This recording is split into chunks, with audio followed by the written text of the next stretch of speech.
Imaginez la scène. Un développeur soumet son code. Il est propre, il est testé, il est fonctionnel, bref, il est confiant. Et pourtant, quelques instants plus tard, c'est le rejet. Pas parce que le code est mauvais, non, mais parce qu'une intelligence artificielle pense qu'il l'est. Et voilà, le commentaire automatique tombe froid, direct. C'est là que tout commence. Le développeur, lui, sait très bien que son approche était volontaire, qu'elle était optimisée pour un contexte métier hyper précis. L'IA, elle en a pas la moindre idée. C'est la question qui est au cœur de tout ça. Et si cet outil, qu'on nous vend comme le summum de l'objectivité, n'était finalement pas si neutre que ça? Alors, allons-y, creusons un peu. Pour bien comprendre l'erreur de l'IA, il faut d'abord comprendre sa promesse. C'est vrai que ces dernières années, les outils comme GitHub Copilot ou SonarCube se sont imposés un peu partout. Et la raison est simple. Leur argument est juste incroyablement séduisant. C'est vraiment ça, l'argument massu. Une machine qui juge le code sans ego, sans parti pris, sans les fameux biais humains qu'on connaît si bien. La pure objectivité algorithmique en quelque sorte. Et les bénéfices promis ont de quoi faire rêver, c'est clair. Moins d'erreurs qui passent en production, un style de code bien uniforme dans toute l'équipe, et puis bien sûr une productivité qui grappe en flèche. Sur le papier, franchement, c'est la solution parfaite. Seulement voilà, il y a un hic. Le fameux grain de sable dans l'engrenage.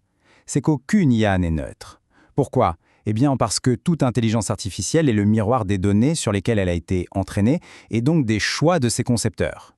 Autrement dit, nos outils reproduisent, à leur façon, nos propres angles morts. Bon, mais alors, il vient d'où ce biais exactement ? Pour le pister, il faut soulever le capot et regarder comment fonctionnent ces reviewers un peu trop zélés.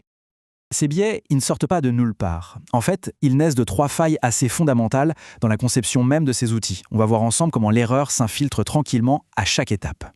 Le tout premier, c'est le biais d'entraînement. Les IA, elles apprennent en analysant des millions et des millions de lignes de code, souvent pompées sur GitHub.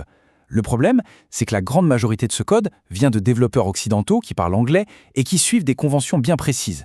Le résultat, si un bout de code ne rentre pas parfaitement dans ce moule dominant, il est tout de suite jugé comme anormal. Ensuite, on a le biais d'évaluation.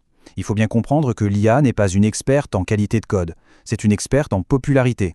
Elle va donc systématiquement préférer une fonction un peu longue, un peu verbeuse, à une fonction super concise et élégante. Pourquoi ? Simplement parce que la première approche est plus fréquente dans ces données. La qualité du code se transforme en une sorte de concours de popularité. Et enfin, le plus vicieux de tous peut être le biais de contexte. Un humain, il comprend les contraintes d'un projet. L'IA, elle, ne voit que le code, complètement sorti de son environnement. Du coup, ce qu'elle va percevoir comme une inefficacité peut être en réalité un compromis parfaitement maîtrisé, un choix intentionnel pour répondre à une exigence bien précise. Ok, à cette théorie, voyons ce que ça donne dans la vraie vie. Voici 3 exemples très concrets qui montrent parfaitement comment ces biais se manifestent au quotidien. Premier cas, un classique. Un développeur écrit une fonction super efficace en 3 lignes, de style fonctionnel. L'IA la rejette direct. Motif ? Difficile à lire. Mais en fait, ce qu'elle veut dire, c'est « je n'ai pas compris ce que tu as fait, donc c'est mauvais ». L'élégance est prise pour de l'obscurité. Deuxième exemple, très parlant. Une variable prix total dans un projet franco-français. L'IA la signale comme non conforme. La raison ?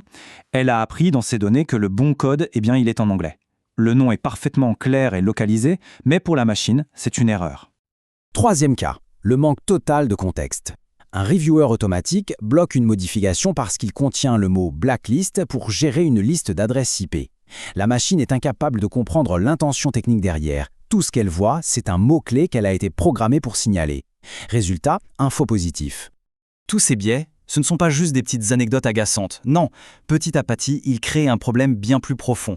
Ils nous poussent, souvent, sans même qu'on s'en rende compte, vers une espèce de conformisme algorithmique. C'est là que le changement de comportement s'opère, tout doucement. Pour éviter de se faire retoquer par l'IA, on commence à éviter les solutions qui sont peut-être plus efficaces mais un peu atypiques. On s'aligne sagement sur les conventions majoritaires, même si elles ne sont pas les meilleures pour notre projet. On finit par lisser sa pensée pour passer le filtre de la machine. Et quand on met ça à grande échelle, le risque devient carrément systémique. Un code qui est mal noté par une IA peut retarder un déploiement, il peut fausser l'évaluation des performances d'un développeur, et il peut même, dans le pire des scénarios, influencer des décisions RH. Là, le problème n'est plus seulement technique, il est devenu organisationnel. Alors, on fait quoi ? Est-ce qu'on est condamné à subir ces biais sans rien dire ? Heureusement, la réponse est non. Passons maintenant à la partie constructive. Comment est-ce qu'on peut rendre ces IA plus justes ? En gros, il y a 4 stratégies clés. D'abord, et c'est le plus important, il faut diversifier les données d'entraînement. Nos IA doivent apprendre de toute la richesse du code mondial, pas juste d'un petit échantillon. Ensuite, il est absolument crucial de remettre l'humain dans la boucle. L'IA peut suggérer, d'accord, mais c'est un développeur qui doit valider. Le jugement final doit rester humain. Troisièmement, on doit exiger de la transparence. Les outils doivent être capables d'expliquer pourquoi ils font une suggestion. Un verdict sans explication, ce n'est pas un conseil, c'est un ordre. Et enfin, tout aussi important, il faut former les développeurs à avoir un esprit critique, à savoir reconnaître quand un commentaire de l'IA est pertinent ou quand il est juste le reflet d'un stupide biais. Et cette phrase, elle résume parfaitement le point central. Il faut toujours se rappeler de l'objectif final. Le but du jeu, ce n'est pas de satisfaire un algorithme. C'est de créer une solution qui marche pour un être humain, qui respecte son contexte et qui est porteuse d'une intention claire. On se quitte avec cette question, qui, je pense, résume tout l'enjeu. En cherchant à tout prix à automatiser le contrôle de la qualité, est-ce qu'on ne risque pas finalement d'automatiser le conformisme et, au passage, d'étouffer la créativité ? L'avenir du code ne dépend pas seulement de ce qu'on écrit, mais aussi de ce qu'on accepte de laisser une machine juger à notre place.